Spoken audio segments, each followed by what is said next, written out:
Bonjour, bonsoir à tous. Alors, je ne sais pas si vous vous souvenez, ce dimanche 7 avril, j'ai mis un petit texte qui parlait en fait d'un incendie sur Paris, sauf qu'il y a un rebondissement. Donc, c'est un incendie qui s'est déclaré ce dimanche 7 avril vers 20h15 dans le 11e arrondissement de Paris, rue de Charonne.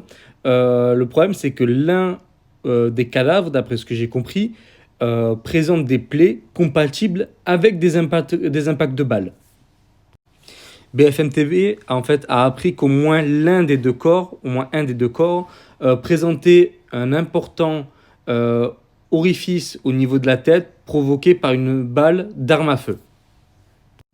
Dans un premier temps, l'enquête était confiée aux enquêteurs du 2e district de police judiciaire DPJ. Les investigations sont désormais entre les mains de la brigade criminelle. Donc l'incendie s'est déclaré au 7e étage de l'immeuble, en comptant 8, situé au 146 rue de Charonne. Près de 70 sapeurs-pompiers de Paris et 17 engins de lutte contre les incendies ont été mobilisés pour circonscrire les flammes. Donc c'est quand même énorme. 70 pompiers et 17 engins, c'est vraiment énorme. Un occupant de l'appartement dans lequel le feu a pris a tenté de gagner un autre logement en passant par une fenêtre avant de chuter dans le vide et de se tuer. Alors apparemment, selon les informations toujours de BFM TV, 2 des 3 victimes ont été identifiées. Alors le souci c'est que qu'est-ce qui s'est passé, le problème? Donc ça, c'est l'enquête qui nous le dira.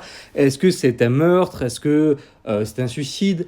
Le suicide, je pense pas, parce qu'apparemment, l'arme n'a pas été retrouvée dans les décombres. Donc ça veut dire que quelqu'un l'a pris, ou elle doit être bien cachée, mais je pense quand même qu'ils ont bien fouillé, et donc ils auraient dû la trouver si elle était là.